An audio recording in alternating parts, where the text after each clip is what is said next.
Let me double check that we're good rolling on YouTube. 4 people. Refresh YouTube real quick. Oh shit.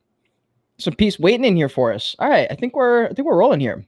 Yeah. What's up, fam? Welcome to the Joyage Kingdom. I'm Cage, your guide. I'll be replacing the voice side dread for now, giving you a break from the constant internal monologue that is the human mind. I want to say first, thank you for listening or viewing on whatever platform you're on. If you haven't already, smash the like button, subscribe to the channel, join the kingdom. Today, I'm joined by my BFF in real life and professional soccer player, community manager for Wolf Boy Social, IF holder. And yeah, that's pretty much it. I feel like that's an entrepreneur, massive entrepreneur, working with Arson Labs, which is this shit. If you guys don't know, it's wrist rest stuff. It's cool stuff. We're gonna give away some Wolf Boys. We're gonna talk about NFTs, talk about CM. But yeah, dude, long time coming. I know. It's about time. We've been talking about this for such a long time. Internet friend says, Kate, does you buy NFTs? No, honestly, dude, I really don't trade NFTs that much anymore. Hold on, let me fix my. When's the last time you bought an NFT, by the way? What's the last one you bought? The last one I bought was probably my Slim Hood, which is a collection off of the RCC, which is the collective group that Invisible Friends is in. Yeah, I feel like you've almost got like a style with the NFTs that you collect. Yeah, I mean, I think that's kind of why we got along so well when it came to NFTs, is just because I'm really not a trader either. Like, I don't degen. The few times I've done it's been out of peer pressure, and I just fucking lose money. Yeah, I just lose money. So I just buy what I like. Dude, you want to tell them what happened when I pulled us a collaborative massive L on degen tunes a few months ago. Like it would have been our like biggest play ever.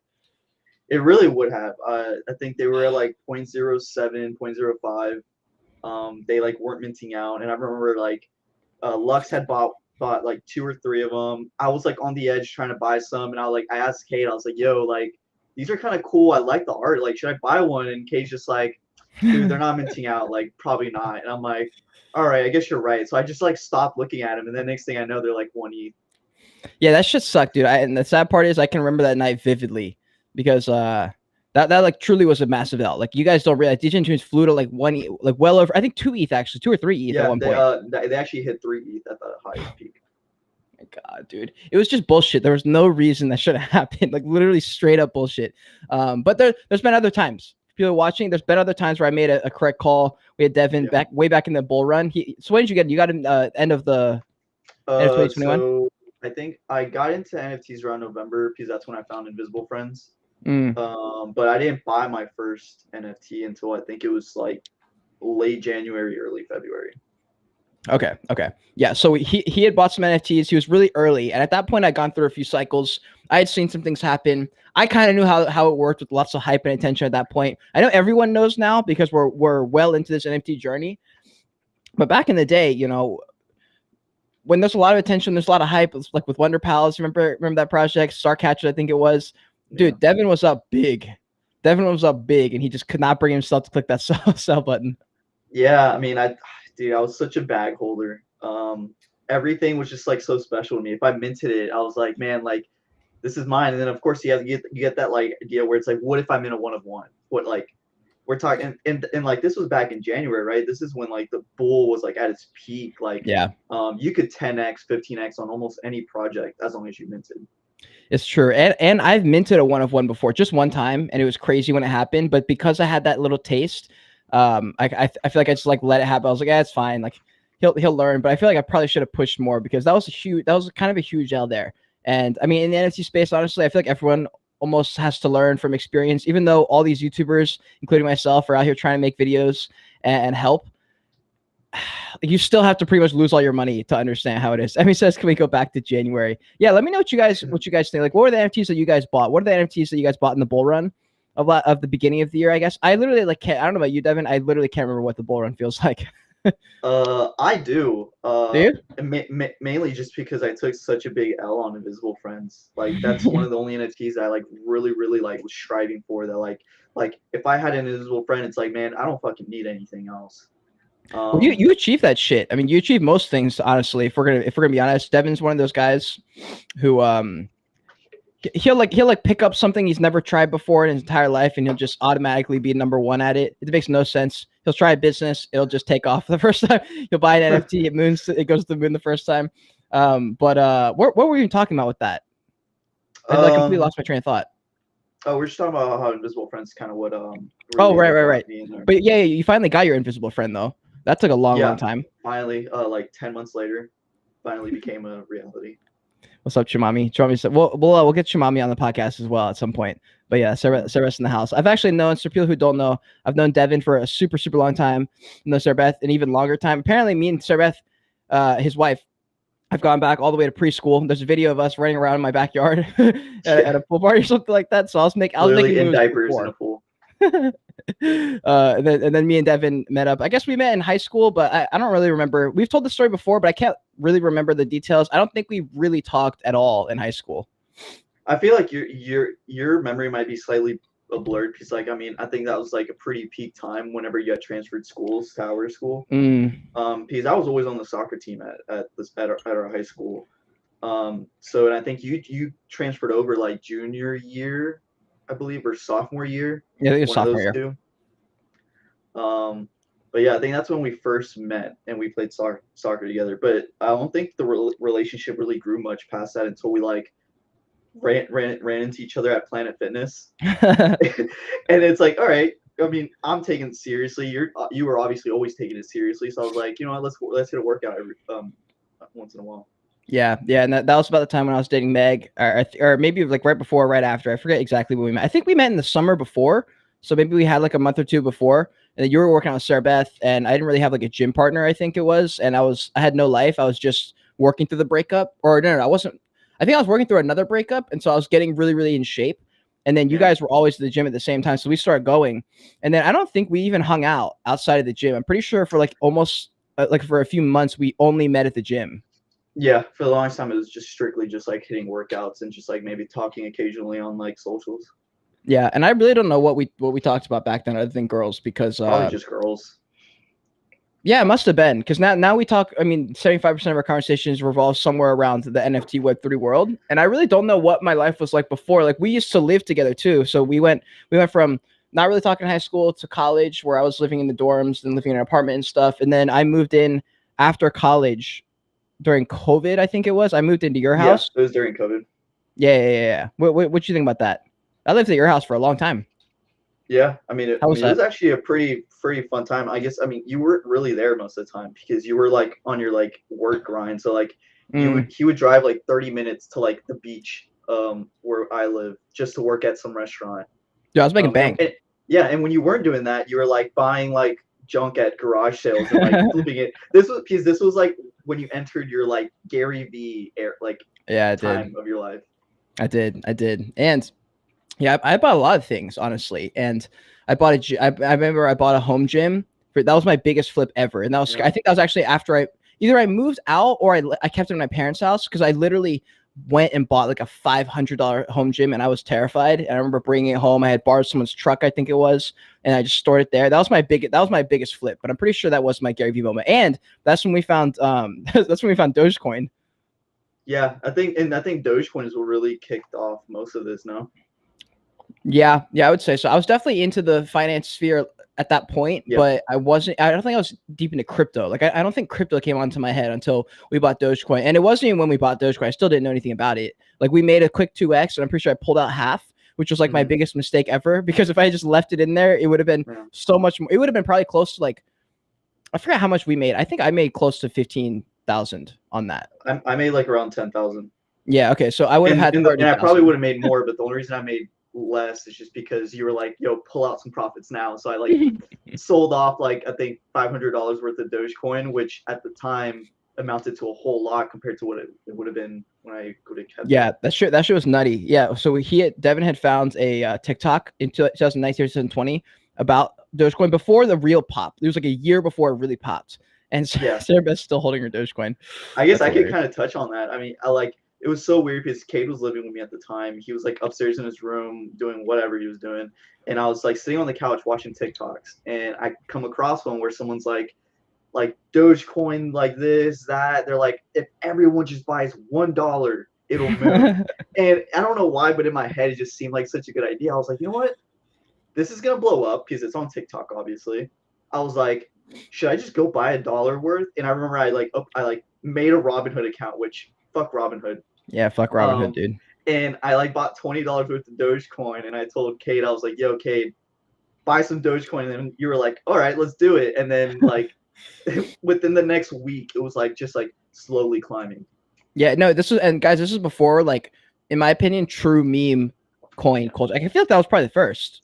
I think shit coins have always been around, but like that was like the first time a shit coin really did something for a lot of people.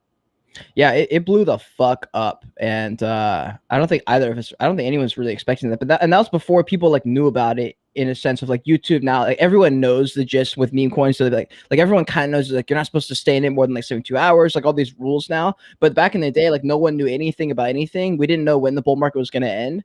So I remember when I was like first learning crypto, I was like, oh, so you just buy this stuff and it just like goes up. You buy it and it goes up. And I was like, everyone like around me was like, oh, so you just buy Bitcoin? I was like, I think you just buy Bitcoin or Ethereum and shit like that. And like Dogecoin and Cardano, like we bought huge bags of Cardano, lost a lot of money there. Oh my God, I don't even want to talk about Cardano. Dude, my mom will never forgive me. I lost my mom a lot of money on she never sold. I've lost my dad a lot of money too because of Cardano. Well, I mean, it was like when we bought it, I forget if I had a price target for a sell. But I remember at one point she was like, yeah, it's like so far down. And in my head, I was like, why didn't you sell? And then I was like, oh, like, she was definitely waiting for me to tell her like when to sell. I just like didn't think about it. I forgot they had invested a few $1,000s. Yeah, and I fucked up on that part because my dad was like, oh, it's like dropping. And I'm like, buy more, buy the dip, buy the dip. little did we know the dip was just gonna continuously keep dipping. Dude, that shit kept dipping. And I'm trying to think at what point I moved out because I lived in your house for a while, and then I remember I moved back to my parents' house, and I was still working at the restaurant, and then I quit. And you've been there, so you've been there pretty much like my entire like I guess like you could say adult life area. And I moved, and I remember like I think the last night that I was in Charleston, we went to Los Reyes with Alex and Sarabeth, and then I dipped the fuck. I fucking got out of there. What did you think about that entire Joyage? I mean, me and Chumami really thought it was like we're like, dude, what is going on with this kid's life? Like existential crisis. Like he like literally just moved out in a Prius and left like the Prius was like barely ran. I mean, that thing was in shambles. Yeah. And you were just like, I'm just gonna drive across the fucking country and just live in my Prius, and we're just like, dude, this is not gonna go out good. But I mean, shit, here we are now. Dude, well, actually, yeah, even before that, I guess I was doing YouTube. So I've been doing YouTube since 2009 or so, but I really picked it up when I got to your apartment. I think it was COVID that kicked off the whole content grind for like a lot of people, including myself.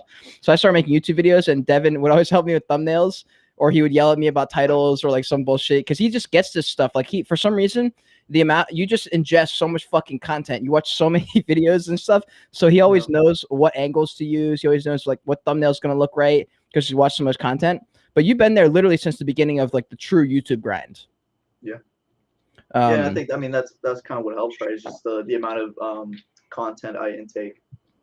Yeah, and it gives you a good position here because I mean it got you a fucking job in Web3. Like now you're CM at Wolf Boy Social. You like honestly, you didn't even I don't know what you thought about NFTs before you got in, but I remember I was trying to convince you for a while because I thought you'd be perfect. I was like, yeah, it's like online communities. Like he already does this shit. Like he's a gamer. Like I feel like you get this stuff, and then you jumped in, and then all your friends jumped in. Yeah, I don't know. I didn't really have to like. So when I first looked at NFTs, I remember you tried to get me into it, and I was just like, I don't know, like just the the usual stuff where it's like, aren't they a scam? Like that everyone says they're a scam. And then like, but I think all it really took is just finding something that I like vibed with, because like for a few months I would send you NFTs, right? I'd be like, yo, Kate, I actually like this one. Like I might buy it. What? And you're like, and he would always ask me the same question. She's like, why? And I'm like, I don't know. I just like the art. And you're just like, why though? And I'm just like, maybe he's right. Maybe he has a point. And I wouldn't buy it. And then it just got to the point where I ran into like the Cryptoon goons. And I was just like, okay, I really fucking like this, Kate. I don't care what you're gonna say. I'm like, I want it. Dude, that was probably our first NFT. We sunk a lot of money into that project at the Yeah, top. I mean, I bought my first goon at 0.89, which at the time was like $2,800. Yeah. Um, Yeah, I remember that. which I just recently sold that one for like 0.35. Yeah, Talk about it we've taken now. some massive L. Is that probably your biggest L? So I don't really sell a whole lot of stuff, right? When I buy something, I typically keep it for a really, really long time. So yeah, I think that is the biggest. Oh well, Tasty Bones. I Oh think my Tasty Bones is fucking a god. pretty Oh big my L. god. Guys, I remember Tasty Bones because that for some reason when I think about Tasty Bones, I can remember multiple conversations because we had multiple conversations about this on the phone when I was living in Colorado. Because I remember this because I was always on a walk with my dog Circus, and I would be on the same fucking walk on this path, and it would always be around the same time he'd call me something about Tasty Bones. I'm like, dude, sell this shit right now. This is I don't know what this bullshit is, but you need to get out of it. You've got a really good one. I think you probably could have sold for like 2 or 3 ETH at that point, right? I think peak was like 2.5 ETH. And I think part of the big reason I didn't sell the Tasty Bone is because like I said, I took such a big L on Invisible Friends because when Invisible Friends were launching, they did that thing where you could buy the bundle, the merch bundle. For $150, you got a hoodie, you got a hat or beanie, and then you got a chance to win whitelist. I obviously didn't win on that. Thankfully, Lux did, right? But Tasty Bones ended up doing the same thing. They're like, all right, we're releasing merch. And then if you win, you get a chance to win whitelist. And I ended up hitting. I bought their merch, won, and for some reason, I guess because I took such a big L on the Invisible Friends one, I was like, maybe this is special to me, right? I Oh, won from the merch, so I was like, I'm gonna hold this NFT. Which obviously, looking in the long run, I didn't really love it that much. I think that's just what made it special to me. true. And then we went to we're like bouncing around here a little bit, but NFT NYC we went to. You had a good time. You met some possessed people out there. I'm pretty sure you met some. No, didn't you go to the IF event or something? Yeah, I went to the IF event. I didn't really get to do too much there because a lot of it was closed off to holders. So the only thing I was able to do was just kind of just admire a lot of the stuff they had, buy some merch. But other than that, I didn't really get to experience the IF event that much. But yeah, and I actually really miss NFT NYC. Do you? It was kind of cool being in a little city with like a bunch of friends, and it's like you all like just are there for one thing, which is the NFTs. Yeah, no, that was a crazy time. It's a bit different for me because I was a lot of it, well, I guess we rolled together for a lot of it, but there are definitely times where we would split because I was with a bunch of like video people like TikTok or YouTube. What was the main things you guys did you did when we would like split? I mean, if I wasn't with you, because for the most part you were just hanging out with all these YouTuber guys and like Twitter influencers. I mean, I would just kind of do stuff on my own, right? So like I would go to like the Possessed event, and then from there, you talk to people that you met on Twitter. Because when I went to Possessed event, I ran into a lot of people where once I like talked to them, and they're like, you're CHUPAPI. So then like we would go out and get lunch, get dinner. We would hit up other events. So that's kind of what I did. I just kind of just like mingled with people, and then from there, you kind of just realize because no one knows what everyone looks like, right? Not everyone is doxxed. Yeah. So for the most part, when someone thinks of CHUPAPI on Twitter, maybe they just think of my PFPs, whereas they don't. When I see them at an event, they don't know who I am.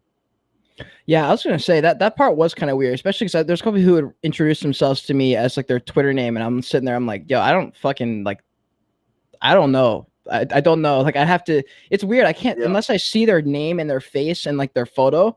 They're gonna say things. I'm just gonna be like, I don't know who you are, and it's weird. It's a very different vibe. Did you find that the people that you met were super chill, or was it like? Yeah, I mean, everyone was pretty much exactly what I just assumed from talking to them on Twitter. Everyone was just super chill, like literally exactly like how they were in Twitter Spaces. Because I would spend hours, especially when Possessed was building and before they minted out. I was in Twitter Spaces pretty much at all times talking to these people. But everyone was pretty much just like how they were, exactly how I thought. Well, I didn't know how it's going to be because I think part of the reason you and I get along is because neither of us particularly need anything from one another, and it's like it's a very like even thing, I guess. Like, yeah, I don't know. Sometimes in friendships, one side's giving more than the other, or like one side's like a side in a way. Like I remember growing up when I was friends with Dalton Mixon. Sometimes it would feel like that.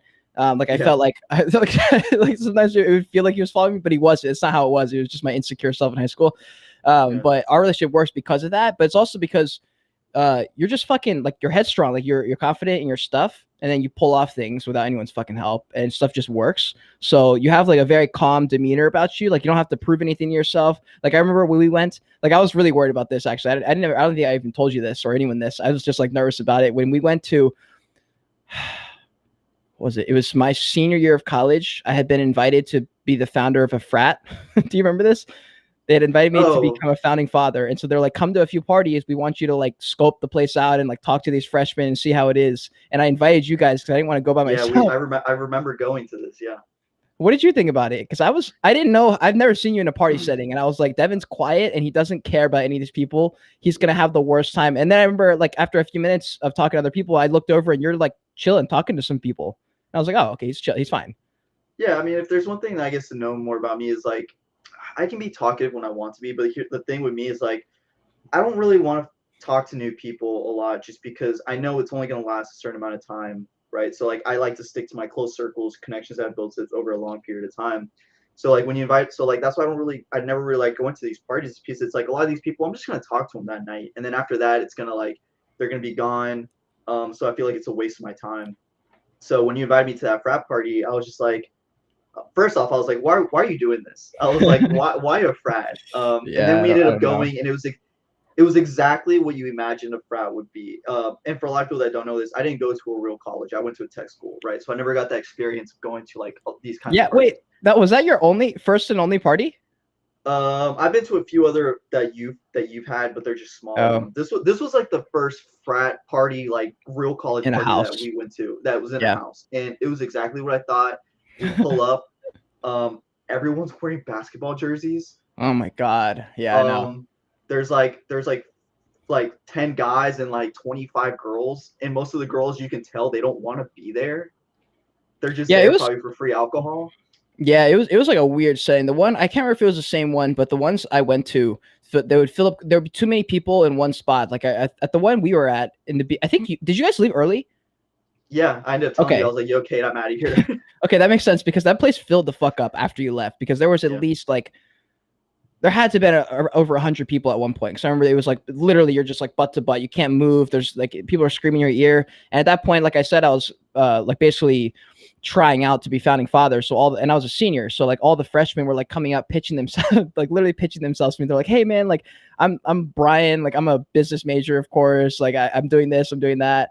I'm like here to like see if this, and I just remember it was like the weirdest, most superficial, strange thing ever. And I went to like 2 parties and I was like, dude, this is not it. This ain't not it. Not fun. It's weird. It's super uncomfortable. And I'm pretty sure I've only been to a few other parties other than that. Like we would throw our own parties. Like we would go crazy in the 225 apartment in Charleston, downtown Charleston. Yeah. That shit would get wild. You were there the first time I tripped acid, I'm pretty sure. Those were like the ones I actually enjoyed because it was just like, it was a smaller party. It wasn't just like an absolute clutter fest of random people.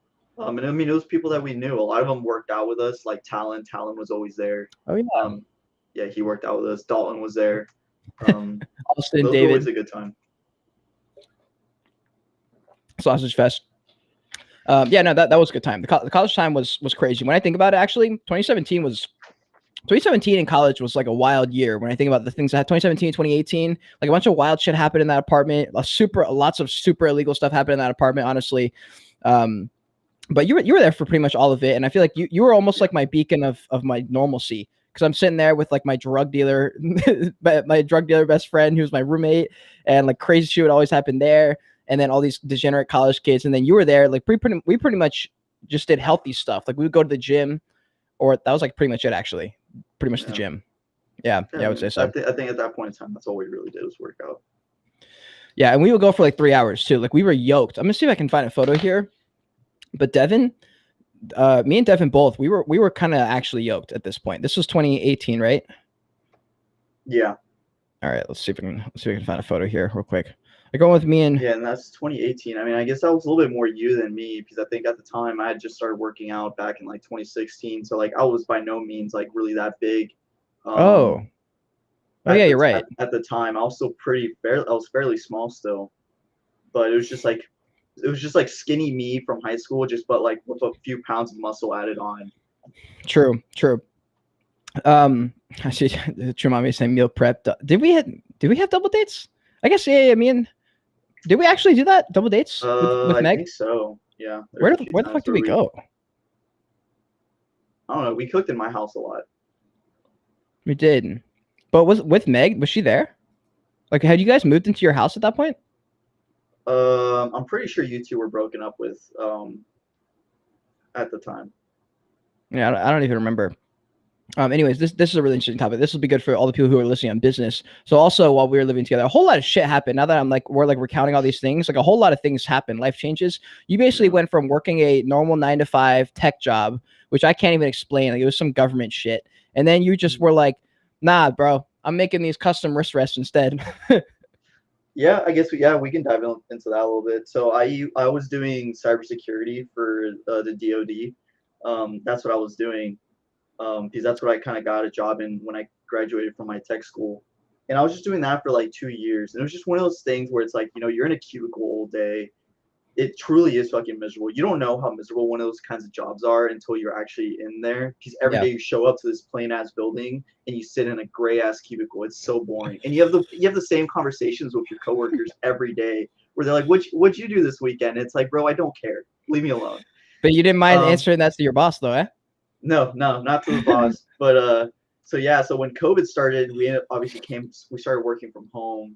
And then so I'm like typing on my computer all day long. I'm like, this is kind of boring. And I ended up buying a keyboard. It was just a shitty little keyboard. And then I bought a cable. The cable, funny enough, I bought it from Lux, which is the founder of Yeah. Wolf Boy. Yeah, me too. I got one over here. I bought a cable from him. Didn't exactly knew what I did with my order. I thought I fucked it up with the layout of the cable. And I ended up sending him a DM on Instagram, and I was like, "Yo, like, I think I fucked up my order. Can you help me?" And he was just like super nice, helped me fix my order. And then from there, like, I would talk to him like every other day. And it kind of just grew into like a thing where like I would just talk to him on Instagram every once in a while. And then I got into making wrist rests for my keyboard because I wanted one of these, but they were like $200 on Etsy for like a custom one. So I was like, you know what, fuck this, I'll just make one myself, right? So I ended up sending one to Lux for free. I was just like, yo, here, dude, just it's for you. Thank you for just being a cool dude. And then he like got it, and I think at the time he had like 5,000 followers on Instagram, which might not seem a lot, but in the keyboard world, 5,000 is a lot. A lot of people don't have that many followers. He shared it on his Instagram story, and it's like boom, like I was getting DMs like from random people, and I was answering through my personal account. I didn't have Artisan Labs at the time. Oh, you didn't? No, it was just like people were hitting me up on my regular personal account, and Chase is like, "Yo, you should make a business Instagram." And I was like, "All right, cool." Overnight, made a name, made a logo, just fucking threw it out there, and like the orders just kept coming in. And for the longest time, I did that side by side my 9 to 5 job, and then it just got to the point where like I would work my 9 to 5 from 9 to 5, and then I would have an hour to eat, and then from like 6 to 10, I was like making wrist rests. And it just got to the point where it's like I couldn't even do what I wanted to do, which was work out, because workout was a big part of my life, and it's like I just don't have time. I didn't have the time to do it. And like I said, it kind of got to the point where my 9 to 5 job was holding Artisan Labs back. And you were making bank, dude. Like this was peak euphoria, fam. This is bull run for everyone who's anything in the at home gear, tech stuff. Everything was up for tech stuff. So he was making an ungodly amount of money. I mean, I was making my salary from the cybersecurity job, which was great, and benefits, plus like the absurd income I was getting from Artisan Labs. Mm-hmm. And that's when I was kind of just like, you know what? Fuck working 9 to 5. I hate y'all. Bye. I'm out. And I told him I was dipping. And that was in 2021 is when I quit. Yeah. You know, I haven't told you this. I have the saved audio from that. You called me right after, and I remember I pulled my camera out because I was like, oh, this would be kind of funny to put into a video at some point. I forget what. I think you told me. Oh, did I? Oh, okay. Yeah, well, whenever I called you, you're like, I'm going to record this. Yeah. I have like random things like that. There's like probably 3 or 4 clips. I've got that. I don't know if you remember. Me and Sarah Beth recorded a podcast like 2 years ago. Did you know that?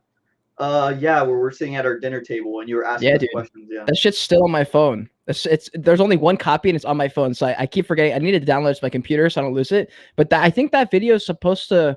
I think what we did is when you have a kid or something like that. It was because one of the questions you asked us is like, what we're gonna name our kid, and then you're like, is there anything you want to Oh tell yeah. your kid? Yeah, and you were lame about it. You didn't fucking say anything. I made this kid a wedding video too. I was there on proposal day and wedding day, and I'm trying to put a sick documentary together. For people who don't know, I'm a videographer too, and I'm out there on proposal day in the morning. It's like 10 or 11 in the morning. I'm like, yo, what do you have to say, man? You're about to be married. He's like, nothing. I was like, what the fuck? I was like, give me something. Yeah, you would keep hitting me up with these questions like, dude, like you're about to get married. And like to me, it's like me and Sarah Beth have been together for a long time. Actually, Tuesday next week will be 8 years. Jesus So, Christ. Like, yeah, so like we've been together for a while. So when you would ask me those questions, it's like, dude, it doesn't really feel different. Like people still ask me, they're like, yo, what does it feel like to be married? I'm like, dude, it feels fucking same. The only difference is that we put on a fucking ring every day. Damn. I wonder what Sarah Beth would say. Sarah Beth, I'll ask you that same question when you come onto the podcast. Because I imagine it's got to be different for girls. I feel like I don't know. This is something I just picked up from when I was watching the Friends show, but apparently like weddings are a huge deal. I'm kind of in your boat. I was trying to make a good video out of it, so I was trying to ask some deeper questions. I definitely can get probably deeper than Sarah Beth says. Oh Lord, but I'm also kind of the same. I'm just kind of like, like it's fine. I think actually that part of me, the indifference part of me, probably rubbed off from you, because I feel like maybe I don't remember what I was like a few years ago exactly, but I definitely care less about most things after living with you for a while, because you just don't give a fuck, dude. Like I'll be like, yo, did you hear about this? And you're like, like, what do you think about this? Sounds about right. I think even Sarah complains about that a lot. Dude, that shit is funny as fuck though. If you guys want a reality TV show, you should just like bring a camera and just walk around Devin and Sarah's house during the day. Just the fun, like I swear to God, that's like the funniest thing for honestly any situation ever. You can just have a camera, and if the vibes are good, like it's a funny show. Like I remember I was at Loggerheads and I was like, man, if we just mic'd all the servers up, it would be the funniest show. The same with you guys. You're walking around, Sarah will just fucking argue with you about some dumb shit, and then you guys will like yell at each other for like 3 seconds, and then you guys are cuddling on the bed. And I'm just like, what just happened? Yeah. I mean, it's kind of the same thing with like when you like watch the football players get mic'd up, right? Something as little as just like hearing their conversations on the field. It's actually quite entertaining just to hear what happens when no one's listening. That's true. That's true. Should we drop a little bit of the alpha on how you met Sarah Beth? Not really. That's fine. Well, actually, you know what? This is actually a good time. We're 30 minutes in. Do you want to give away that first Wolf Boy? Yeah. All right, how should we do this? Let's do it on Twitter. Should we do something annoying and make everyone post their favorite Wolf Boy in the timeline and tag us, and just flood the timeline? Let's see. Just how about we just post out a tweet, and we'll pick 2 people. All right, how about or we'll do 1 person. Let's see. Yeah, let's do here actually. Okay. Do you want to put out the tweet? Or you want me to put it out? You put it out. Okay. That way they can just find it easiest. Okay, fam. I'm gonna actually, you know what? Just go to this tweet. So if you just go to my Twitter at Cade Bergman, you can see it on the screen right now. Go to at Cade Bergman on Twitter, and just go to my page. There, I think it's probably the last tweet is the stream. It's streaming on Twitter also, fam. It's streaming on YouTube. It also streams directly onto Twitter. So just go to that tweet, go under it, just comment under it, and just put your favorite Wolf Boy and why, and then we're gonna choose someone. You don't even have to tag us or anything. Just do a comment, a quote, tweet, or whatever under that video, the video stream. This one, the one where it's playing us on Twitter. Just comment that. Put your favorite Wolf Boy there. We're gonna pick a winner in a few minutes, and then I forget if we're just giving that one Wolf Boy or if we're doing another one, but we'll pick the winner before the stream ends. Yeah. Here, let me put that tweet. If you guys are in the chat, I'm gonna put that link in there real quick. Every time the Discord's hilarious. Wait, what is Van? What's Van LCO saying? What's he saying though? Every time in the Discord is hilarious. I'm talking about Wolf Boy. No, Wolf Boy. Yeah, Wolf Boy has a solid fucking. They got a solid fucking community. All right, let me see if I can find this tweet. Here we go. All right, I'm gonna copy and post a link into the chat. All right. Okay, cool. All right, fam. The thing is in the chat. If you guys just go there, comment your favorite Wolf Boy and why, and you'll be entered in to win a fucking Wolf Boy NFT. Fuck yeah. And we'll pick 2 people from there. 2 people from there? Okay. All right, fam. Yeah, 2 people. Go enter that. Also, you have to click the like button and subscribe to the channel. If you're not clicking like, you're not subscribed, you're not following all the things, then that's just sad because we're putting out lots of NFT content. Okay, so I want to go a little bit back into the business side because I think it's super interesting because I literally watched this shit happen from the ground up. So you had said you had basically you had made your own wrist rest. You sent it to a few, or like you sent it out or something like that. Everyone liked it. Yeah, you sent to him. And then like all your friends were like, this is sick. And then everyone was basically like, this is sick because it was. And I remember I literally watched this fucking business. It was literally like watching an Amazon thing, how you made it from your office. Basically you had like a small little shelf. I was making them like in the bathroom that like meets me in Sarah's office. So like I had like this much, like barely any room to make them in. I was just making like 2 a day. And then it just worked into like making them inside my office. And then it's like, all right, Cade, you low-key have to move out because I need your room. Yeah, that literally is what happened. And the funny thing is my business structure, a lot of it stemmed from the way I was almost like a child, taking in everything you were doing because I knew at some point I would probably dive into some kind of entrepreneurial journey. I just didn't have what it took at that point. I was still just kind of figuring out my own shit. And I was watching how you would act and move because you were crushing it. Like you literally were making so much money and you had what I wanted at some point in the future, which was basically like respect in the space. Right? And I remember there was like big YouTubers, guys, like millions of followers YouTubers, right? And they'd reach out to Devin and be like, yo, like, let me get a free wrist rest. And he basically like, tell them the fuck off and be like, yeah, I mean, that's, yeah. And I guess that's one thing I slowly had to learn, right? Because like, yeah, I would get DMs from a lot of these big tech YouTubers that I grew up watching, like literally before even Artisan Labs was a thing. I would watch their videos every day and they have like 3 million, 5 million subscribers. And it was just weird for it to come full circle to the point where they're DMing me because they want something from me. And it's like one of two ways. I can either be the fucking fanboy who's like, yes, like blah, blah, blah, I'll send you whatever. Or I could be like the dude where it's just like, you know, they're giving them something for free doesn't really pay my bill. So it's almost like not worth it. And two, they're just normal fucking guys. They just happen to have a big following on YouTube. So a lot of them would hit me up and I'd be like, yeah, like, I don't really do that for free though. And typically, I mean, they're making tons of money, right? If you have over 1 million subscribers on YouTube, what's $100 on a wrist rest? Nothing. Yeah.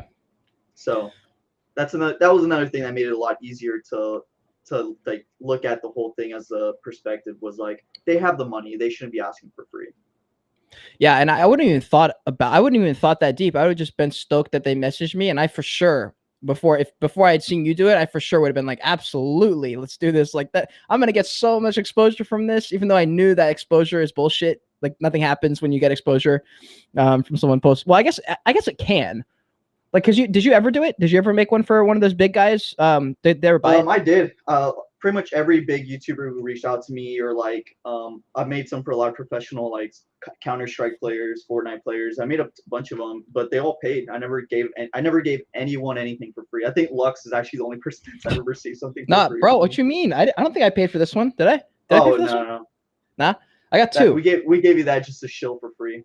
that is true. That is true. And that I have another one that it'll go down in history, and maybe I'll turn into an NFT, like one of your first renditions. It has to have been your first 50 wrist rests. I know which one you're talking about because it's all faded now. Like the colors are all just fucking. It just honestly, looking at it now, every time I would see it on one of your videos, I fucking hated it. I was like, yeah, it looks like shit. Away. But yeah, I think that was one of the first ones I ever made.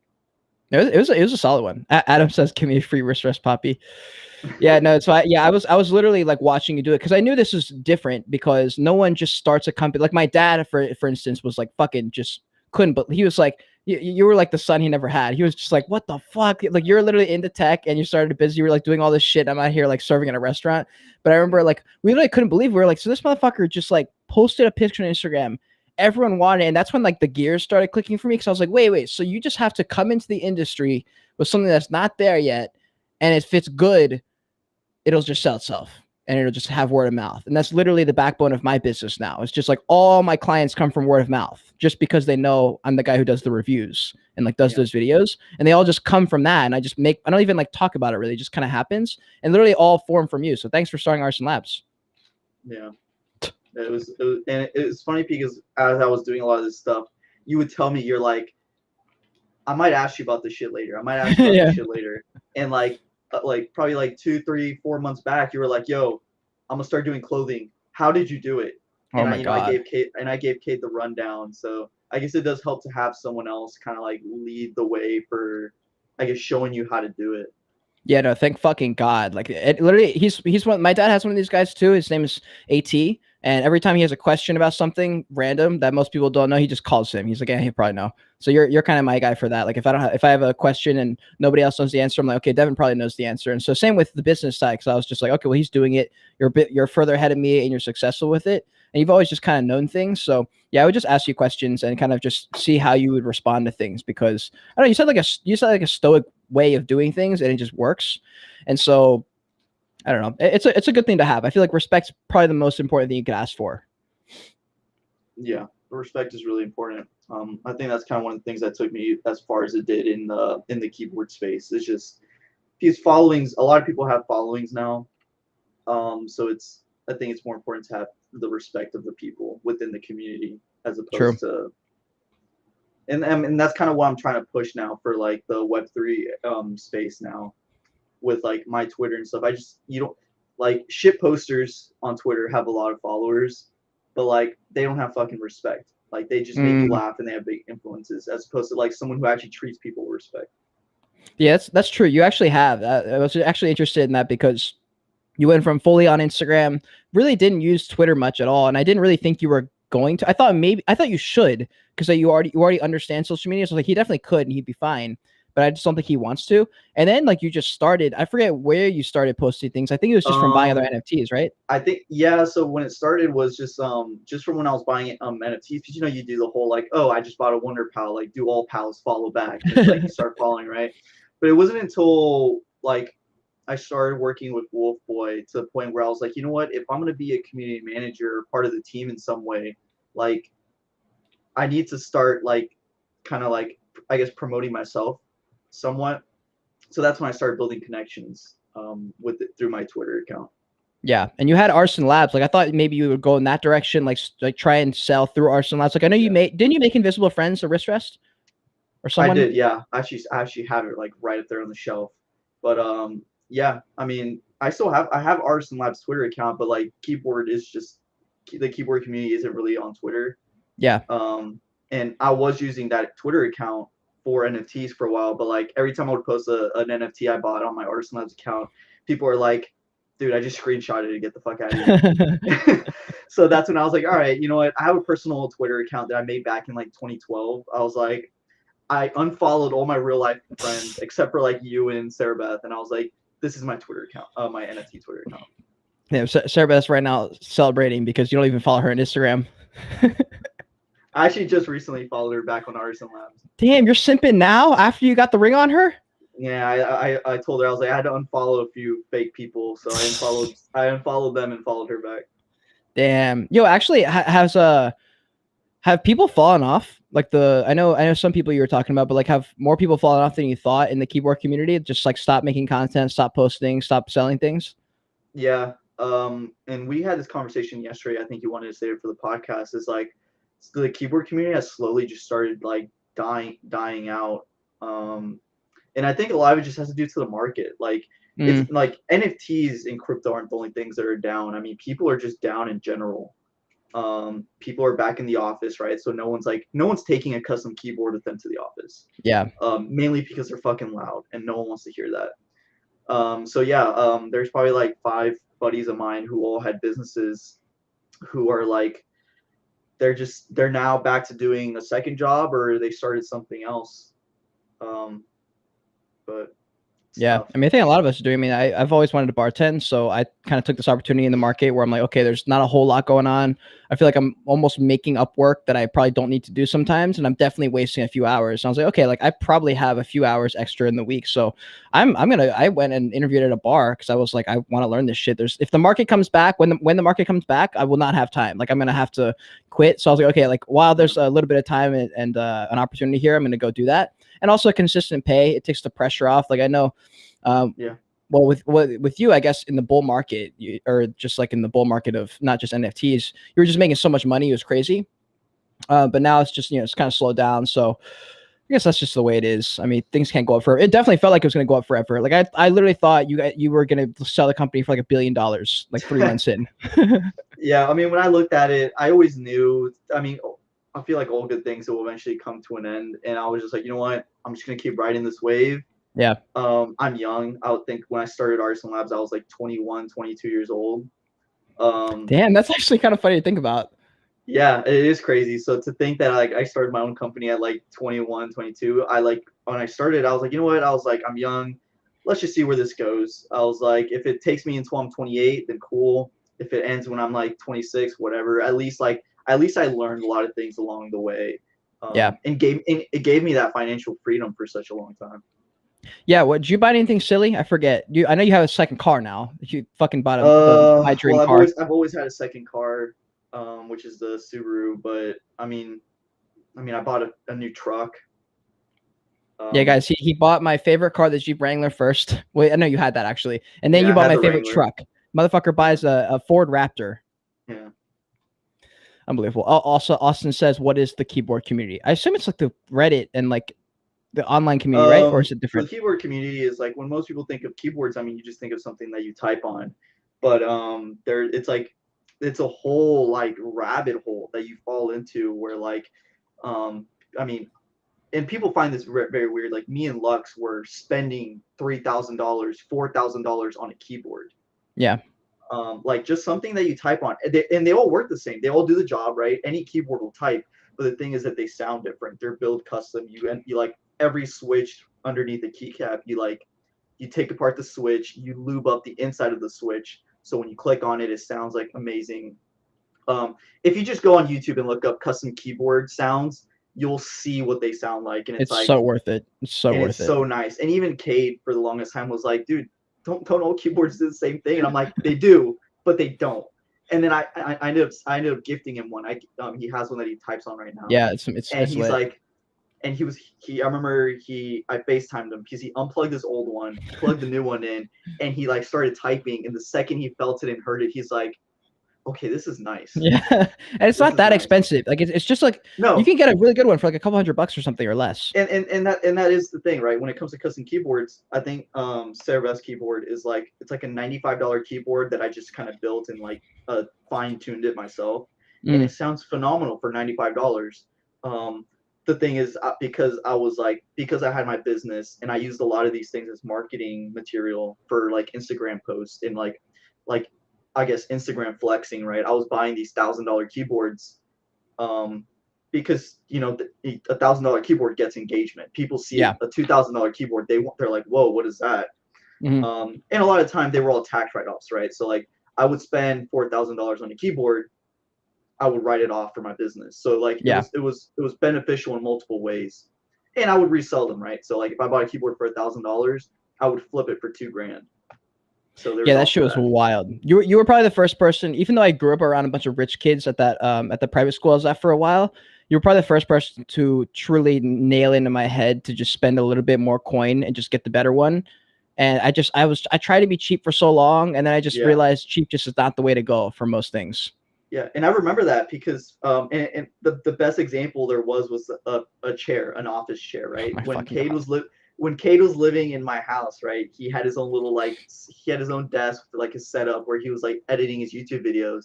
And I remember he went on Facebook Marketplace and he showed me this like shitty chair, and he's like, "Yo, this chair's like $20. I'm gonna buy it." No, like, it was like $9. It was like $9. Yeah, and I was like, "Dude, don't do that. Like, please just like buy it like $150 chair. It's an ergonomic chair. Like it'll last you forever and they're comfortable." And he's like, fuck that. And he went and bought the shitty chair, and then he brought it in and like the wheels didn't roll, the cushion was falling apart. There was actually staples on the mesh. Oh my God. And I ended up finding a nice chair on Facebook Marketplace. It was like a $250 chair that I found for like $100.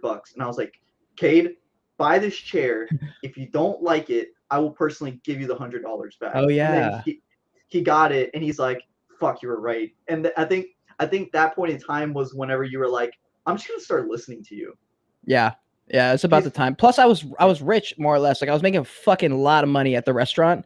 because it was on the beach, and so I was making so much money, and I was like, why am I doing this to myself? Well, yeah, He's like, he's that winning. was another thing, right? It's like you had money. You weren't poor. You were just choosing to buy the cheap stuff for I whatever was choosing. reason. My mindset was poor. Like my mindset was like I don't have a lot of money, paycheck to paycheck, all these things.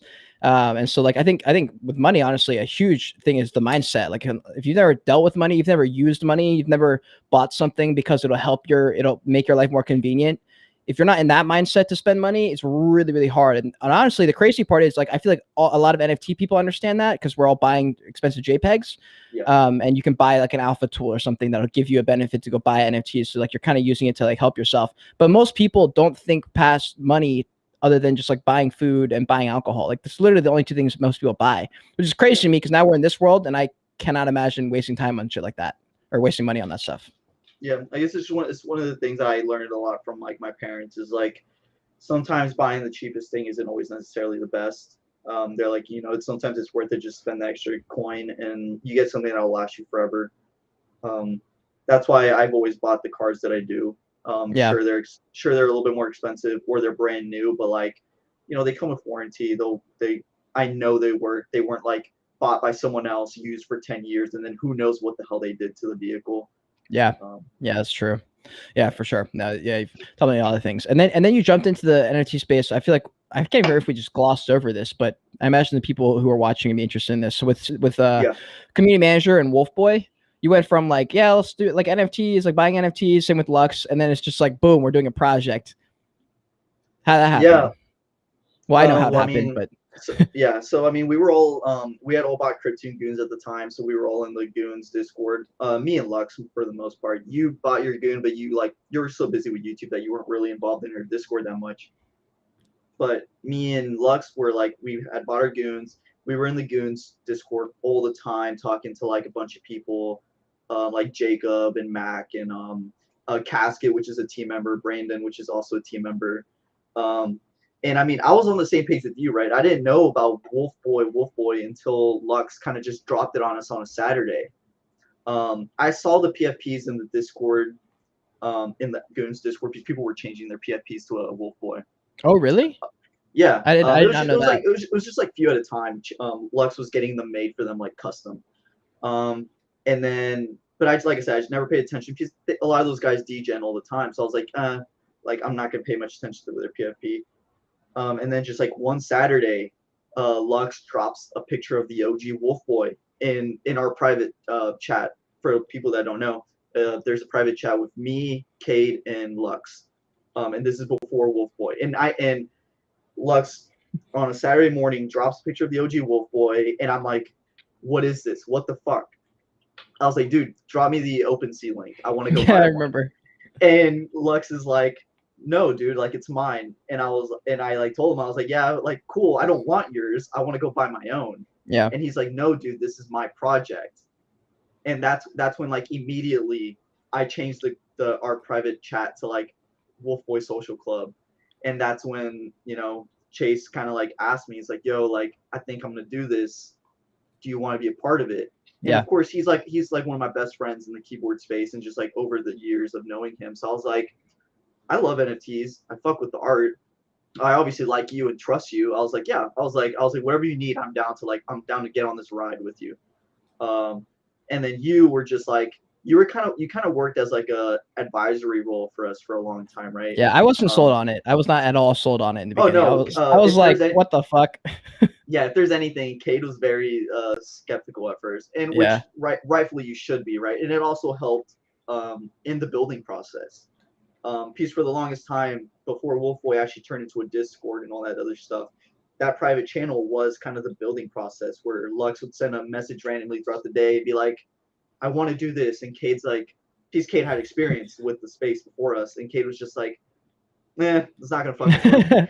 and it's funny because I would just watch through the conversation, right? So Lux would be like, what the fuck do you mean it's not gonna work? And Cade's like, trust me, like I know it's not gonna work. So for the longest time, like that's kind of how Wolf Boy was like building, was just like constant advisory between Lux, me, and Cade. And then finally, of course, the Discord dropped, and we, that's when it all cascaded from there. Yeah, yeah. And then I started to like it more and more after, especially as I kept going down the hole of like, I really don't buy NFTs unless I really fuck with the artist or the founder. And a lot of times the artist is the founder. And especially after the pod with Lex, I was like, okay, so I didn't really like almost give him enough credit. The fact that he built a business from the ground up and that you both had, and like everyone on the team has experience in that field. And I was like, oh, like maybe he like does care about this shit. And then when I found out he's just like super into it. Like he's like, this is my thing. I want this to work. I want this to be like the real thing. I was like, oh shit, okay. So he's got a lot of experience. He's older. He's got his like morals in check. He's handled money before. He's had money before, so he's not going to shit himself when he gets like a lot of money dumped into the treasury when this thing probably mints out. And then you guys understood media, marketing, and stuff. And I was like, okay, so maybe I'm just being like annoying about this. Like maybe I'm just letting my personal issues with this get in the way because I knew he got in the space like just a few months before, and I was just like, there's no way he could know enough to do a project like this. But he did. You guys fucking pulled it off, and you crushed it. Yeah, and I think, I mean, and like I said, that helped a lot to kind of help us move forward with a clear mindset on how we wanted to build it. Because like at the time, like when Chase first started, when he started the idea of Wolf Boy, and I feel like a lot of the NFT space is riddled with fucking projects. Every day a new one pops up. Most of them are just fucking kids or dudes who just want money.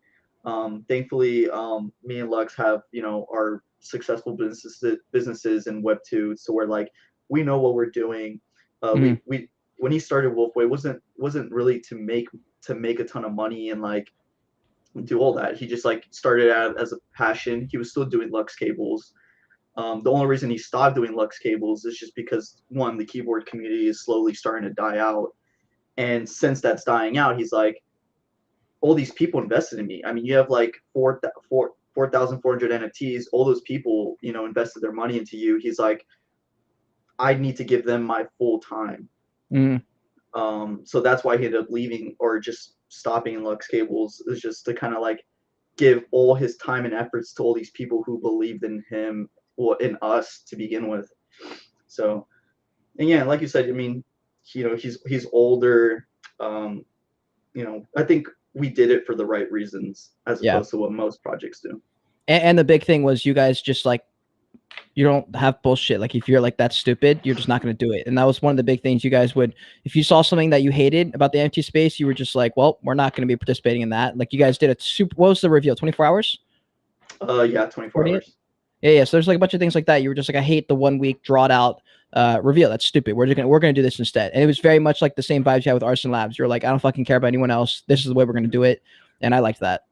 Yeah, and I mean, we kind of just took notes because, you know, me and Lux were in a bunch of projects. We minted a few rugs, so it's one of those things where we learned as we went. We're like, okay, definitely not going to do that. It's like a week for a reveal. Fuck no, right? No one wants to wait a week for a reveal. 24 hours at the most. So that's kind of where we kind of just took little snippets from every project that we were in that we didn't like, and we kind of were able to curate this like one thing to like which was our ideal project of how it should roll out. Yeah, which was a social club, and that wouldn't have worked. Like the fact that your guys' OpenSea was up for a while, and then you guys were minting out slowly. That doesn't happen unless the community is really fucking strong. Because the OpenSea, I think the OpenSea was cheaper potentially, or like right at the same, and like the mint would happen instantly, right after. So when we were in the minting process, the OpenSea floor price was always higher than the mint price. I think while we were minting, people were dropping like 0.08 to like even up to like 0.2 on like a Wolf Boy that they really liked, which was really awesome to see. But yeah, I mean, it was just it was a slow mint. I think it took us 2 weeks, but there was no dead time with mints. We would open up the Etherscan every morning and check it out, and I mean, every hour there was multiple mints. There was never a time period where it's like, okay, it's been 3 days, no one's minted. That was never a case. And I think it speaks a lot. It speaks a lot to the community and how we were able to build it. And I mean, we built it organically, right? We had a bunch of influencers reach out. And we just told them no. We're like, fuck off, dude. We don't want your fake hype. We want people that want to be here because they actually want to be here, because they're in the Discord vibing with everyone. Because a lot of times when you pay influencers, I mean, let's be real, all that does is bring in degen people who are like, this guy's pumping this, let's buy, and then dump the floor. And then like Emmy said, not to mention like the fact that we minted out a 4,000 collection, just over 4,000 collection at 0.06 in like quite possibly the worst market that I've ever seen. Yeah. That is wild. I think that within itself is just such a flex compared to everything else. Yeah, it was, dude. I remember that, and I have my OG wall. I'll show you guys the one that's in my ledger. I pulled this. I minted this shit, fam. I minted this shit. It. I'm pretty sure it was my first mint too. And as soon as I saw, hold on, let me turn the brightness up. It is the cleanest. Like I love. If I had a Bored Ape Yacht Club, it would be one of the most simple ones, and I like this because it's so simple. I mean, you guys know my clothes is also the same. Like if you guys look at any of my Joyage clothes, it's literally just one word or one logo. I just like it how it looks, and so I got the cleanest wolf, bro. I got the cleanest wolf. Which one's your favorite? You got? Is it the one we used in the thumbnail? Yeah. And for a while, it was my glitch one that I bought on reveal day. I bought a glitch. Oh yeah, I remember that. And while I love him, he's very like crazy and like the colors are awesome. I think the one they used in the thumbnail is probably my favorite one. Just because like the blades with the bogan hat is just like, I don't know. I love everything about that one. Did anything surprise you when you guys were doing the project? Was anything harder than you thought it would be? Didn't go smoothly? No, I mean, and we like to say this a lot. Thankfully, I feel like it was we had a very not easy time because obviously there was a lot of work to be put in, but there was never a time where I was like super stressed on how everything was going. I know before we revealed the mint date, I was kind of nervous, right? Because the market was shit. Yeah. And I mean, even though we built the baller ass community that we have, that worry was still in my mind. It's like, man, like, what if we don't mint out? Like, what if no one mints? Like that, like, it was very scary to think about. But no, I mean, luckily everything went the way it did. And still here we are, like 2 months after a sellout, and like, dude, the community is fucking awesome. Everyone's in there almost every day at all times of the day, whether you're EU, Australia, or US. Everyone's in there chilling. We ended up getting rid of our floor chat channel because yeah, we got rid of it because the only reason people were using it were to send like actual like wood floors and like concrete floors, and we're like, well, this is extremely funny. We're like, we just need to clean up the Discord piece. It is kind of annoying when projects have like hella fucking channels. Yes. So we're like, I don't know, it's just crazy. I've never seen a project not get any FUD on mint day or reveal day. And I mean, even you said it yourself. You're still surprised every time you pop in there. You're like, dude, what the fuck? You guys are still here just rocking out. Well, it's really exactly what Lux wanted, which is just a social club. And I think it's the way that Lux is in the Discord that makes it very hard to be fudded. Like you're not gonna FUD Lux. I mean, you could, but you're gonna get more hate than anything if you try and FUD anyone in the Wolf Boy. That's just how it is. Like you're just. I don't know how to describe it, but like some founders don't have that respect, I guess, and so they'll get fudded out. And I feel like they don't have that respect because they're just never there, right? Most projects, like the founder is typically never in the Discord. He might pop in every week to like make an announcement, but like for the most part, projects just hand their Discord to their mods. They're like, all right, mods, go do your thing, go entertain chats, go host game nights, host Twitter spaces, like. That's just not the case. I mean, while we have amazing mods who are always there chatting and like doing that, Chase is always in there. During the whole like building process and mint time, I mean, I can't tell you how many times like Casket and Brandon and I were all like, dude, go take a walk, take a break. And he's just like, bro, like I get FOMO. Like I just want to hang out with you guys. So yeah, I think you got a point there. Like it's just hard to FUD when the founder is always there. And he's like actually part of the community. He's not just some fucking guy who's up in a fucking castle doing God knows what with whatever. Yeah, I would say that. And fuck, what was I gonna say about that? I had a point there. Wow, I literally have no clue what I was gonna say there. I had an entire thing ready and I just completely forgot it. Also, guys, if you we're gonna choose the winner here, but also yeah, so I'm going to choose a winner. My brain's like not working right now. If you guys haven't already submitted your Wolf Boy, submit that shit. Put up your favorite Wolf Boy. I'm going to give you like 20 seconds. I'm going to scroll through. Devin, do you want to choose one person and then I'll choose the other? Yeah, I'll choose one. On the Twitter? Oh shit, I see Emmy's. That's Emmy's is fucking clean. Is it the ghost one? Yeah, it's the one that she has her PFP. That one's fucking clean. That's like synonymous with her identity on it, honestly. Whoa, there's a Matrix one. Huh? There's a Matrix one in here. You see that Oh one? yeah, it's a 1 of 1. What the fuck? Is that his, do you think, or hers? I need to see who Wow. posted it, but I believe I think it's NFT Rue or NFT It looks like on something. Twitter it says OX Mario is the point who posted it. I mean, I just said to put your favorite Wolf Boy, but that's a clean one. I would not mind having that one. All right. Okay. No, I don't believe that's his, but Okay. because I think I know the person who owns it, but that one is that's a big favorite there. All right, I'm gonna roll through them and just like scan and flip, but I'm not gonna look. I'm just gonna land on one. Yeah, I'll do the same thing. Okay. Common. Snackbox at Snapbox or Common. His name is Common, but his @ is Snackbox. Snackbox. I don't know if you're in the chat. If you are, congratulations, you fucking won. I'm gonna pick one. You have a samurai sword looking one. So this is the first winner. What do you think about that one, Devin? Ooh, that one's sick. Yeah. Yeah, that's a cool one. Okay, so yeah, Common, you're the first one. I'm gonna DM you right now. All right, and then I have my winner over here. I also do the same thing. I kind of just went up and down and just landed on a random one. Hell yeah. Okay, so this is a winner from me. Wait, turn it there. Nice, Danielle. Cool. Danielle. All right, I'm gonna Gloomy Ninja. Cool. I'm gonna send you, David. I'm gonna send you Commons on Twitter so you can DM him. Here, I'll DM both of them. Okay. I just DM'd Danielle and then I'll DM Common. Yeah. Fire. All right, congratulations, fam. That was lit. That was super lit. That you guys got some NFTs. Giveaways on streams is always fun. Yeah. It's always. I'm pretty sure I won. I won a giveaway in one live stream. I remember, like one of my first ones ever. Do you remember? I forget if I asked you that. Do you remember what was the first NFT you had again? The Krypton Goon. Oh yeah, the Krypton Goon. The Krypton Goon. Do you still have all of them, or do you have any of them still, or are you completely out right now? So the first one that I bought, I sold like because you bought that shit and then literally like right after you were like, fuck, I want this other one, right? Wasn't that how it happened? No, I actually really liked my first one, and even 2 days ago selling it was kind of hard for me. I was like, man, I don't know if I want to sell it. It was also the one that I paid the most for, so I was kind of like, true. But no, I still own 2 other ones.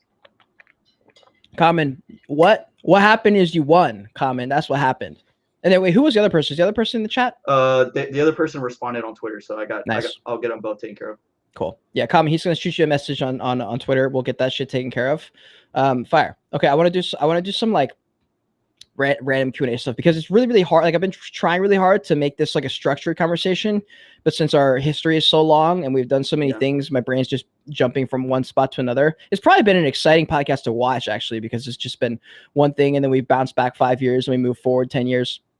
Yeah. Okay. It's kind of all over the place, but I kind of like it. Yeah, it's kind of fun actually. Okay. What's your biggest fear? Biggest fear? I almost want to say, I think, probably failing, like just not being like, and I mean failing as in, like probably not being able to like, provide for like my family. Yeah, so like not failures in general, right? Because a lot of us fail at multiple things, and you kind of learn a lot from those things. I think it's just like the failure of not being able to provide for your family, like in a long term. I think that would be the biggest fear. How about an irrational fear? Do you have any irrational fears? Like stupid shit. Dying. Really? Yeah. Wait, are you serious? Dying is your irrational fear? Yeah, for like ever since I've like just been growing up, I just like I was like, damn, death is fucking scary. Like just like knowing that one day, like as a kid, I used to go to sleep and I'm like, what if I go to sleep and I just don't fucking wake up? Like that's scary. So yeah, I think interesting. That's probably when it comes to that kind of type of fear, I think that's what it is.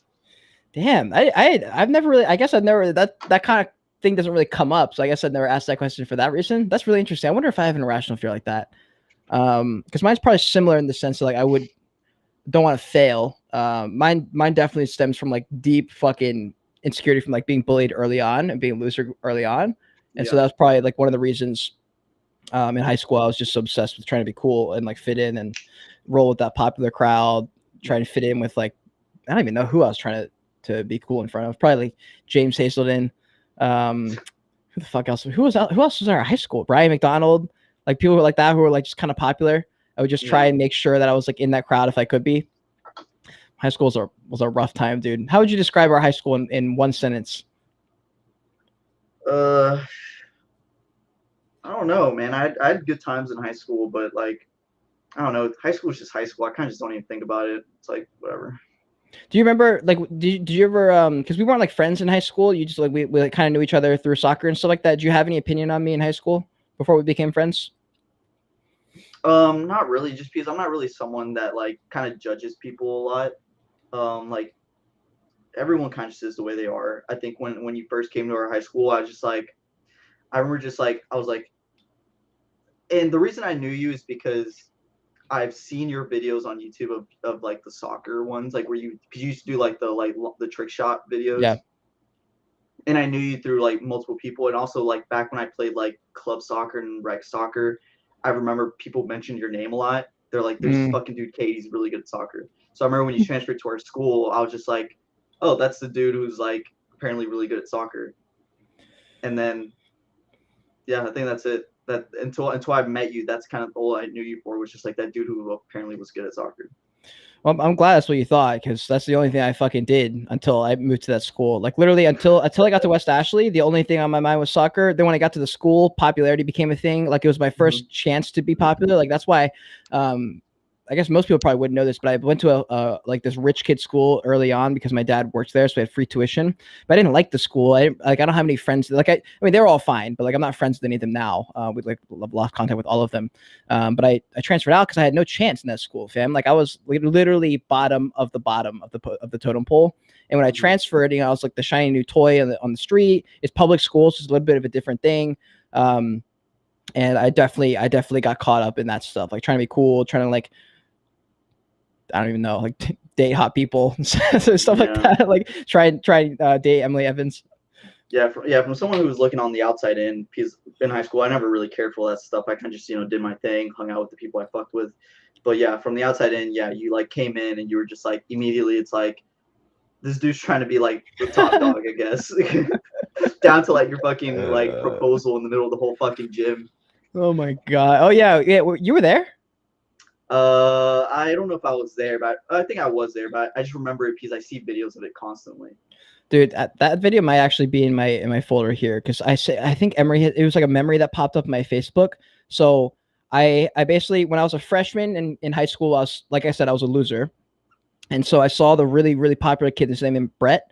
And Brett did this promposal in front of the whole school at this big assembly to like the hottest girl in school or whatever. Her name was Julia. And I remember thinking like, God damn, that's the coolest motherfucker ever. And that was the most badass thing I've ever seen. And so either like my junior, senior, whatever, I did the promposal. I did the exact same thing, except this was in a public school. So we had like, how many kids were there actually? Like, a few thousand? I can't remember. But yeah, I did this promposal in front of the whole school. I really can't find the video. I thought I had it. But yeah, I did this promposal. I had the microphone and everything. It was super loud. I had like written this whole fucking poem. And yeah, I did that whole thing. And so yeah, definitely high school was an interesting time. Okay, let's move on. So this is an interesting one. What's your guilty pleasure? I mean, I don't know if I've one. Sarabeth, comment his guilty pleasure in the comments below. I don't know, man. I mean, I literally do the same shit every day. Like, would working out be considered a guilty pleasure? Like, that's all I want to do. How about a show? How about a show that maybe people wouldn't expect you to watch? You guys be watching shows, bro. You guys be watching shows. We have the last show we watched was Cuphead, I think. Cuphead? Yeah, it's like an old Rubber Hose style cartoon. True. Yeah, dude, I don't really have a guilty pleasure. I guess, dude, I love pizza. I try not to eat pizza a lot, but I mean, I will fuck up a big ass pizza. And I know I shouldn't, but I fucking love it. Crypto Dream, what's up, fam? What's up? All right. For my guilty pleasure, I feel like everyone knows my go-to guilty pleasure is always Twilight. Just stupid fucking random vampire movies and shows. Like Sarabeth knows, I definitely Yeah, dude. Well, if Sebreth had Vampire Diaries on in the living room, and we were like upstairs or something, I'd come down to like get a snack or make food, and like 3 hours later, I'd come back up because I'd be watching the show, pretending I'm not watching it while I'm cooking or something, and she's sitting on the couch watching it, and I'm just like, kind of like watching this show. I don't know what it is about Vampire. I just always watch that shit. What's up, Andres? Chupapi Muñaño. That's exactly right. That's exactly right. Okay. All right. Okay. This is a good one. Actually, I was excited to ask you this question. Do you have any near-death experiences? I don't think so. I think just because I try to stay clear of shit like that. And I think that kind of goes back to my fear of possibly dying. Like, Oh yeah. I just stay out of stuff that might put me in danger. So, like, for example, like skydiving, right? When I remember when you went skydiving, I would fucking never go skydiving. That's so. Is that why you don't go on roller coasters? Like roller coasters too, dude. Roller coasters, I don't know what it is, but like if those fuckers like somehow break off their rail, like, dude, you're done. Yeah, I guess that is true. Yeah. So I don't know. I don't really have any near-death experiences. I'm trying to think if we've had one. I've been pretty death clear my whole fucking life. Oh, actually, I guess, and I wouldn't say I probably would have died. I probably would have just lost my eye. Was the scar that's on the side of my face? Wait, yeah, I don't know if you. Wait. Tell me about this story. So I have a scar like right here on my face. When I was younger, I like knocked like a chainsaw or like a hedge cutter. One of those big ass things with all the chains on them. It was turned off, but I like grabbed the broom because I was trying to get something down whenever I was like 5, and I accidentally knocked it off the shelf, and the chainsaw fell on me, and it Holy shit, and it sliced me like right down like my face right here. And the doctor said that like if it would have been over just like a centimeter or like half a centimeter, I would have lost my right eye. So holy shit. Yeah, so I mean it's like, I don't know if you can see it. There it is. Yeah. Wait, how old were you? I was like 5. Do you think that's why you're like scared of death because of that? No, I don't know. I think the scared of death is just being scared of death. This was just probably like my closest to like I said, I wouldn't have died, but I definitely would have lost my eye, which would have sucked. Yeah, that would have fucking sucked. Oh my god. Serbeth says, I guess I'm the thrill seeker on the other half. You probably are, Serbeth. Yeah, I guess. I mean, you're not that big of a thrill seeker. I mean, come on, but like, she's broken both her heels because she tried to jump off the building into a pool. Shit, dude, I forgot about that story. Oh my god, yeah, Serbeth, we'll talk about that story in depth. But yeah, that was a crazy fucking night. Actually, I can still I haven't thought about that in years actually, but I can vividly remember that shit. Wow, oh my god, yeah. We'll definitely tell that story. So basically, Serbeth jumped off a building, and I almost caught her, but I didn't, and she. Yeah, like, that shit was scary. She broke both her heels. Yeah, that shit was really scary. And then she fucking. I remember this because I forget who I was trying to get with someone for sure because it was a pool party and I wouldn't have been there unless there was someone else trying to. It must have been Emily. I think her or Amanda, and we were there. And I remember Kayla Kleinfeld was there, and we were both sitting there. It was right after Serbeth fell, and dude, motherfucker speeds. She like gets in her car, like limps over to her car and like speeds off, trying to like pretend like she was fine or something. I remember thinking, bro, this girl just fell off a roof. I was like, yeah. Emmy says, what the hell, sir? Yeah, no, yeah, that's literally what I was thinking. Yeah, we'll tell that story in depth. We'll save that story. But that shit was crazy. Okay. Devin, is your biggest life challenge Arson Labs, you think? My biggest life challenge? Yeah, like, do you think I mean, I guess it wasn't like that hard, but like, do you have like a life challenge that comes to your mind? Not really. I mean, as hard as Arson Labs has been to like maintain and like keep going, I don't think it's been a life challenge. I think that's still to come. I haven't had anything that's like completely challenged me to the point where how about the house? Was that difficult? No, because how the fuck? I mean, I made good money when I worked at 9 to 5, so like I was able to afford and buy my house fairly at a young age. I'd say that's a big accomplishment of mine, was to buy a house at because I think I was 21 when I bought my house. Yeah. So I think that's definitely a big accomplishment of mine, but I wouldn't say it's anything like that. So do you, because my transition from that was like, do you have a low point that that comes to your mind? Like a low point where you're just kind of like down. Fuck, I suck. That sucked. Damn,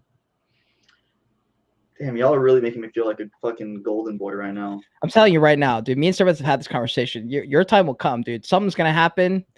Like I don't know what it's gonna be, but you've taken too many dubs. Like I don't know what. I've been watching Lucifer, so I know you made a deal with Lucifer. But like, fuck, man. Like your dubs on dubs on dubs. It's coming. Something's gonna happen. I don't know. No, I haven't had anything like that happen just yet. And it's funny because y'all mentioned it before. Anytime because I've been on a winning streak for a long time. I feel like, and I guess you guys kind of emphasize that to me. So now, anytime I have an opportunity to do something, in my head, I'm just like, fuck. In my head, I hear Cade's voice like, "Your time is coming, motherfucker. It's gonna end." No, like you like literally have taken dub after dub after dub after dub. Like it's like hilarious, actually. You know, it's funny. Before we start Arson Labs,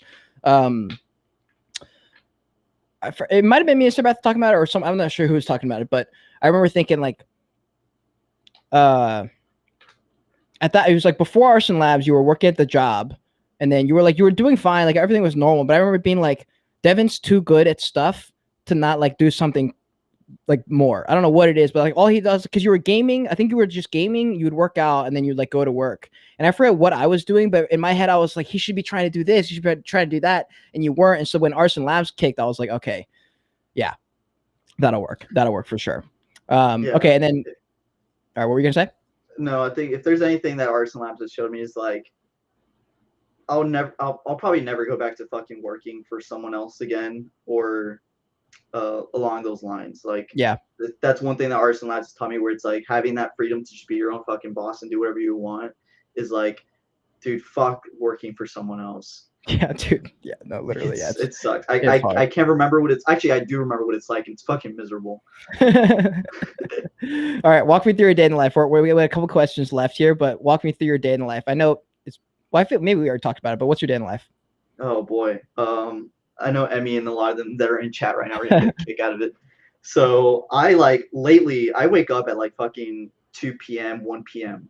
That's kind of just what happens. So I'll wake up at like, let's just say 1 p.m. I'll wake up at 1 p.m. I'll go upstairs. I'll like make all my wrist rests for the day. Typically I'll make like 10 a day is kind of like my goal every day. And then and that typically takes me like 2 hours or so to make around 10 of them. So at this point, it's like, 3, 4 o'clock. I'll make a small lunch, something that's not too heavy on me. And then from like 4:30 to like 6:30, 7 p.m. I'm at the gym. I'm at the gym for a long fucking time. Wait, what time till what time? I'll typically leave for the gym at like 4:30. So I'll probably get there and start my workout around like 5. And I typically won't leave till like 7 p.m. So I'll be there for at least 2 hours. Are you sure you're not at Los Reyes too? Dude, I haven't gone to Los Reyes in a long time. Really? Yeah. So but yeah, to kind of go. So yeah, I'll be at the gym for 2 hours. Go home, shower. Sarah Beth will make a dinner. We'll eat dinner, and then it's like, fucking. Recently, it's been Minecraft. I play fucking Minecraft. I started a Minecraft realm for the Wolf Boys. Oh wait, I saw someone commented Wolf, or yeah, he said, "What about your Minecraft server from Casket?" Yeah. So recently, like this week, I started a Minecraft server for the Wolf Boys Discord, and I kind of just started it because I think there's like 2 of us who were like, yeah, let's play Minecraft, and then it's like now there's like 10 to 15 of us in the Minecraft server, and we have like our own little village town that we're building. So we just play that like all night long. I typically go to sleep around 3, 4 in the morning. Yeah, I know this because I'm 3 hours behind you. So it's for me, it's like midnight, and I text Evan at midnight. For him, it's like 3 a.m. and I'm like, oh, the motherfucker's still awake. Yeah, I'll even like sometimes if something's going on, I'll even like FaceTime Cade. Yeah. And for me, it's like 4:30 a.m. But I know it's fine because he's 3 hours behind. So like, yeah, I'll call him and I'll be like, oh fuck, it's 4 a.m. But then I'm like, oh wait, it's only like 1 in the morning for him, and I know he's up, so it's fine. Yeah, for me, 3 a.m. is the cutoff. After 3 a.m. becomes like a risky territory. Because I know after 3, that means my sleep schedule is going to be fucked a little bit, because that means I'm probably going to get between 5 and 6 hours, or 3 and 6 hours of sleep. At that point, I know I'm a little bit fucked, but that happens so often, honestly. So it's really no big deal. So you're going to sleep. So what are you doing though after the gym? You're on Discord, or are you literally playing Minecraft the entire time? Like, yeah, I mean, I'm on Discord, so like I said, I'm playing with everyone from Wolf Boy. So for the most part, like I'm in a VC chat with like the whole like, well, not the whole Discord, but I'm in VC with like 5 people, sometimes up to 10 people. And I mean, I have the social club chat popped up, so like if everyone's just kind of vibing in social who's not playing Minecraft, I'm just kind of in between Minecraft and just talking to everyone. yeah, yeah. So What's essentially all I do is hang out with the social club after the gym. True. What do you have a favorite video game, or is it Minecraft right now? I mean, I will say this: my all-time favorite game that I will never get beat out is Minecraft. My love for Minecraft kind of fades and goes. I'll get tired of it. Recently, it has been re-energized because I have people to play with now. But for the most part, it's Call of Duty. I'm a big first-person shooter person, so like playing multiplayer and just shit talking little kids is like. Wait, has that changed at all? By the way, has the rooms like chilled out more than they used to be? It has, yeah. Nothing will compare to the old like COD 4 Modern Warfare 2 days of just like absolute just demonic trash talk. But no, the trash talk is still there, just not as bad as it used to be. Because like, do they listen? Like, is there like a I don't even know. Like, do they have like like in Discord now? Apparently, if you like have certain words, it'll like trigger like an automatic thing. There's been rumors of like PlayStation and Xbox like having like recording like I guess chats within game. Yikes. That's why you'll run into memes where it's like someone going to jail and it's like the FBI when they find my my recordings of me back in Modern Warfare 2. To be fair, I probably would go to prison too for some of the shit I said, but yeah, no, you definitely said some fucked things for sure. Yeah. All right, I got 3 left. If you guys have any questions, by the way, drop in the chat. I got 3 last questions here. Fuck, marry, kill, for an NFT projects, not like people. So for NFT project, it's going to be basically the example is we're going to use this FUD, flip, or hodl. FUD, flip, or hodl. Okay, so you got a FUD one, flip one, or hodl one. So we got invisible friends. All right. We'll leave Wolf Boy out of this because I was about to say let's leave Wolf Boy out of it because there's a lot of bias there. We got invisible friends. Fuck, who else do you own? I'm trying to think what NFTs do you own still actually? That you have an offboard. You've got the invisible friend. You've got the. I was gonna say the Wonder Pal, but hold on. I have a photo here. I would say let's just do projects in general because my holds right now are just very minimal. Well, hold on. I saved your Twitter thing. Oh, okay, never mind. Okay, so yeah. So we'll keep invisible friends in there because it's interesting. So we get invisible friends because that's like your flagship. That's the one you always wanted to get in. And when you first got into space, that was like your ultimate goal was that shit. You wanted that invisible friend. So that was epic when you bought that shit like a week ago or whenever that was. So invisible friend, cool. Yeah, cool cats. I feel like cool cats is in that realm of like most people. I feel like want one because just like interesting art. Fuck, who else? Mutant Ape Yacht Club. Yeah, I say Mutant Ape's a good one that I. And they're all. We'll say this: they're all at 7 ETH. We'll just say they're all around the same price. Well, so I would definitely hold Invisible Friends just because I'm a big IF simp. You would hodl the Invisible Friend over the Mutant Ape? Yeah, I would. Damn. Okay. I would hold Invisible Friend, flip the fucking Mutant. Okay. And definitely FUD the fuck out of Cool Cats because I've never actually cared for Cool Cats. Yeah, apparently Cool Cats had some announcement or something, so they pumped or someone sweep their floor. So I guess Cool Cats is back in the game or something. And then also Van LCO says apparently your flower beds, Chupapi's flowers in Minecraft is life. Chupapi's flowers in Minecraft is life. That's true. I do fuck with flowers heavily on Minecraft. Is Sareth playing Minecraft or is she still in the Animal Farm game? Minecraft is one of the few games that her little piece of shit MacBook can handle. Even though I have to like adjust the settings on Minecraft, like the fact that I have to adjust the settings on Minecraft to be at like the shittiest settings. Oh yeah. So her MacBook doesn't just take off like a jet is like, yeah. So that's yeah, funny. She's been playing with us. That's funny. Okay, second to last question here. Are there any conspiracies that you've gone down the rabbit hole of that you think might be true? Or some fucked up like 4chan stuff that you've seen? As in like related to the NFT space or just like stuff in general? Ooh, both I guess. Do you have one for the NFT space? Like conspiracy? The only one that I can think of that came up was the whole like Basie Nazi thing. Oh yeah. Wait, But actually, yeah. What is your thoughts on that whole thing on Boy Club? I don't know. I mean, I don't really care, right? Because I don't hold a Basie, so there's no bias here. And I do fuck with Basie. Like, if I had the money to buy Mutant, I'd buy Mutant definitely over a regular Bored Ape. But I don't know. It's just one of those things where it's like it's very hard to deny a lot of the fucking signs that were in that video. But at the same time, like I know how reverse engineering works. It's very easy for someone to really try to flip the script on a lot of things. So I don't know. But I just think whether it's true or not, I don't think anyone gives a shit. For me, like I thought a lot of it probably was true. I just didn't think that, like you said, the reverse engineering, but it's the fact that Bored Ape Yacht Club became Bored Ape Yacht Club. If it was another dud project, it wouldn't have mattered. But since they became the flagship for NFTs, now it matters. And so I think what happened is they had some dirty jokes in there, some dark humor. And then they're like, oh, fuck, now we're the #1 NFT project of the entire world. And now we've got like some secrets that we hope aren't going to get brought out to light. And then Philion makes that video, which is interesting because we love Philion because he was a fitness YouTuber for a while covering the fitness channel, the fitness world. And now he's like out here. Is that where his name comes from? Because I feel like I've heard his name before, but I never. Yeah. Philion Fit. He used to be Philion Fit, and he would make all the fitness stuff, and he would basically rip apart all the fitness people. And then he started to transition into like just in general media and like commentary style stuff. But yeah, when he made that video, it was really, really good up until the point where he started pumping the R Basie or whatever it was called. And I remember I was like, what? I think him promoting the RR Basie was kind of the whole like end of that video. Like it's kind of like, okay, dude, you had like a lot of good points, whether they're true or not.